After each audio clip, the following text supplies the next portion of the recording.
Every day, something dramatic happens in the Caribbean that affects our lives. We'll give you the details. We'll give you the facts on Caribbean Perspective with Eddie Frederick. Here's Eddie Frederick. So glad you can join us. Trinidad and Tobago enters third day of full lockdown as they fight the virus. This story takes the lead in a 1103rd edition of Caribbean Perspective for Monday, 3rd May 2021. Details after this break. Hubbard's big promotion is back. Live free for 1 year. Spend $50 or more in any Hubbard's department and receive a chance to win big prizes every month. Property or vehicle insurance for 1 year. Free internet, cable and data for 1 year. Free fuel for 1 year. Free cooking gas for 1 year. Free electricity for 1 year. Free drinks for 1 year. Extra cash account and the big free groceries for 1 year. Promotion runs from April 1st to September 30th, 2021. Live free for 1 year with Hubbard's in association with Solgas, Flow, Grenadian General Insurance, Carib Brewery, Coca-Cola, Grenada Bottling Company, Grenlec, Communal Cooperative Credit Union, Dutch Lady Milk, Promo, Danny and Supreme. Terms and conditions apply.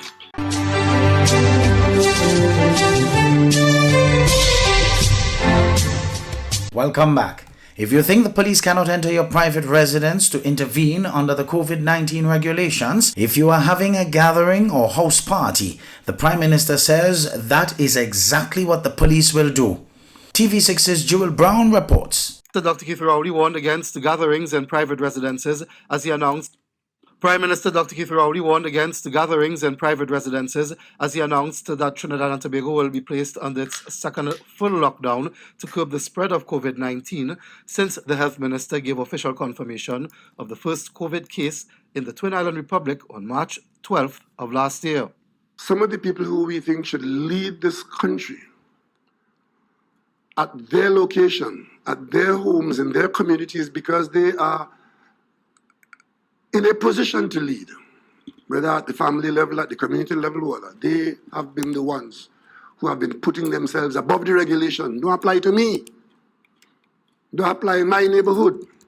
I could organize a party because the police can't come in here and the police can't tell me what to do home. Yes, the police will be able to tell you what to do home.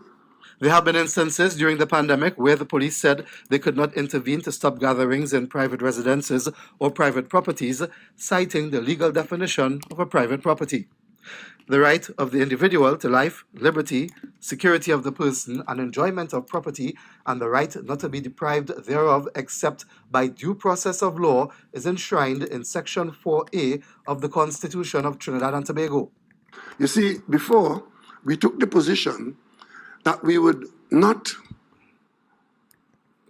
overly intrude on the individual freedoms, even as we fight the virus. However, the Prime Minister had a message for, in his words, persons who are using that to misbehave and create situations that threaten the rest of the nation. I have been properly advised by lawyers who have been properly trained. And the advice that I have is that the existing laws in the Public Health Act and the regulations that flow from there allow the police to intervene in private spaces if the police is duly of the opinion that what is going on in that private space is detrimental to the public interest with respect to this public health emergency. The laws exist for that, and the police will be so advised and guided.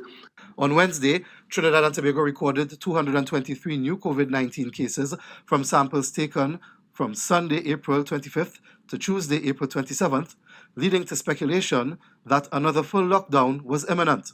On Thursday morning, Prime Minister Rowley chaired a COVID-19 response virtual meeting with the Ministries of Health and National Security. I can tell you that today's number, at the last time I was informed, and the day still has, well, I guess that's the figure they'll use for the last period of attention, is 328. The Health Ministry later confirmed that was the record figure of new COVID cases from samples taken from Monday, April 26th to Wednesday, April 28th, while the COVID-related death toll stood at 165.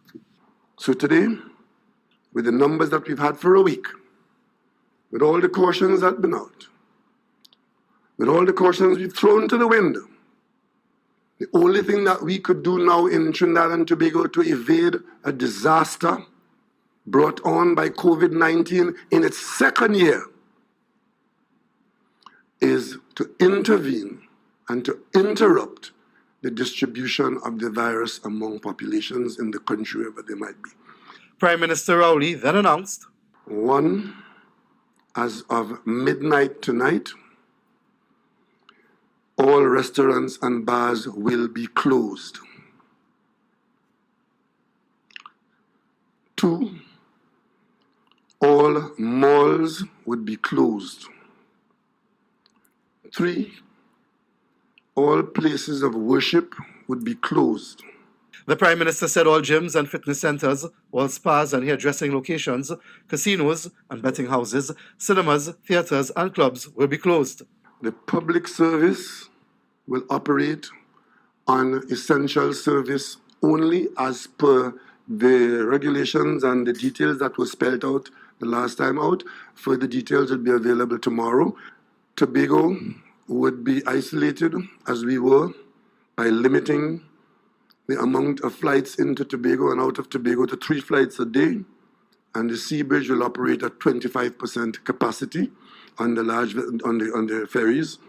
The Prime Minister also said all tours, such as those to the Caroni Bird Sanctuary or Bucca Reef, will not be permitted. And this period of this response will go until the 23rd of May. Jewel Brown, TV6 News.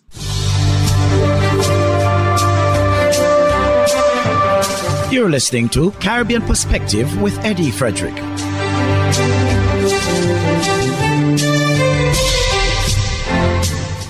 Devastation upon devastation. In the midst of battling an active volcano, St. Vincent and the Grenadines has been inundated with floods, which hit several parts of the country. Vincentians have been put on guard as rains are forecast to continue for more than a day.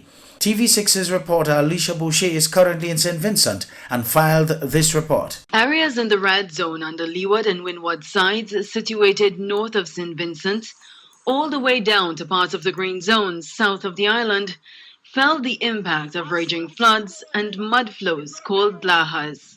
Ash from the Lucifer eruptions, which caused water channels to be blocked, was the catalyst for a lot of the devastation that unfolded due to an unprecedented downpour, which started around 5 a.m., piling up 6 inches of rain in just a few hours. This also triggered landslides in many areas countrywide, and around 8 a.m., destruction began. I'm here at Richmond Hill, Kingstown. Now, this area is better known as Rockies. And as you can see, there is a 3-bedroom house behind me on the verge of collapse. Now, this was caused by a massive landslide that came down this morning, causing a family of 6 to have to flee for their lives and unable to salvage a single thing.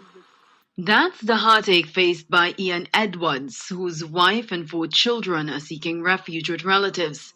He is unsure of his next move. The only thing I could have done is just to save the baby and whosoever in the house. No clothes, no material stuff, nothing. Where are you sleeping tonight? I'm not sure. I'm not sure at this time. I'm not sure. The home nearby, belonging to his uncle Rohan Edwards, is also severely hit. And I saw like the water just coming through from all the walls and them. Like coming, actually pumping through the walls and them. And first time in 30 years I ever experienced something so terrible. I frightened. His children, fortunately, were not home at the time. Anne Edwards narrowly escaped suffering the same fate as a massive landslide brushed past her house, only grazing the sides and flooding the lower story. Right now I can't finish. I devastated. It's so sad. I live here all my life and I never see this happen. Most what I ever see, I have some people from the red zone, 9 of them living downstairs by me. They really came the last week from the volcano. And this morning, all of them have to run as well. In that same area, the home of another man totally collapsed, causing his belongings to go downhill with the mudslide. Prime Minister Dr. Ralph Gonsalves says the Ministry of Social Development is already putting plans in place to help the affected families. He tells us in such situations, rental assistance is provided, along with help for clothing and grants for food. Assessments are still being done to determine the added cost the country now faces to that which the Lesufre volcanic eruptions racked up. Dr. Gonzalez says older persons may want to visit their homes in the affected areas.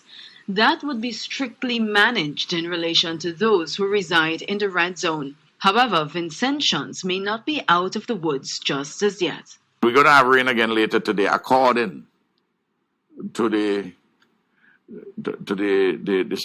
meteorologists, so that we may be in for another evening of some problems. I'm keeping my fingers crossed that on this question the meteorologist is more like an astrologer, not with the same scientific precision. In addition to that, he says this could be a hint as to what can occur when the hurricane season arrives in June.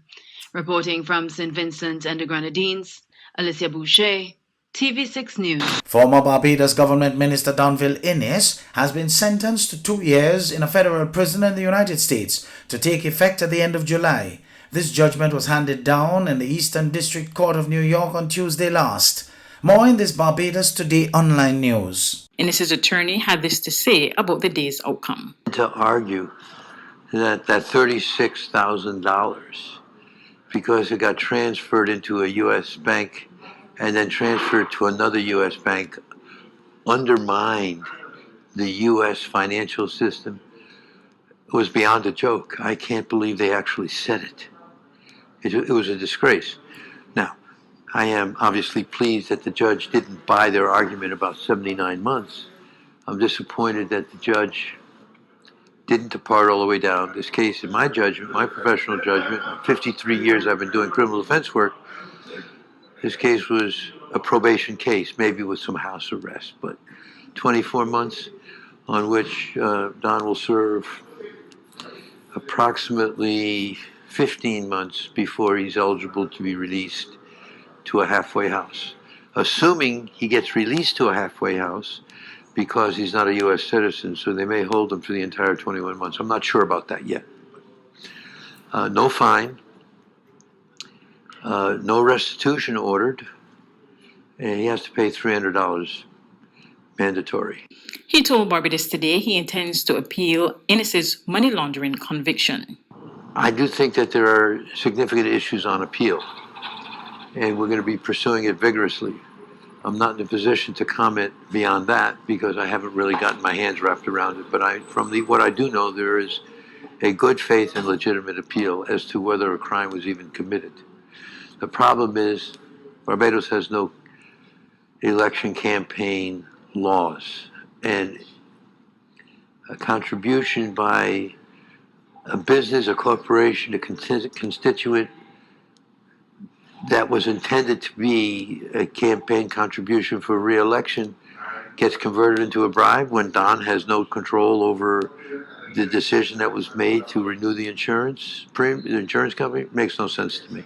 Today's outcome prompted brief responses from top government officials. Prime Minister Mia Mottley said it was truly an unfortunate moment. She said it was a lesson for all, whether elected or appointed, that their duty and focus must always be to serve the people in their interests and not that of those who come to serve. Did you know that your friends and family can now shop at the Food Fair from anywhere in the world, and you can receive here in Grenada? The Food Fair and GrenadaMarket.com now make it possible through secure online shopping and personalized customer service. Simply send your loved ones a list of your preferred items or let them fill an online basket, and the items will be available for pickup or delivery. Visit GrenadaMarket.com or thefoodfair.gd today for more details. The new norm. Spread the news.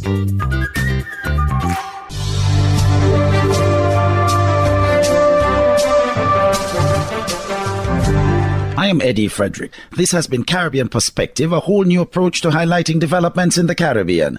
In the meantime, please continue to log on to CaribbeanPerspective.com for more daily news and more.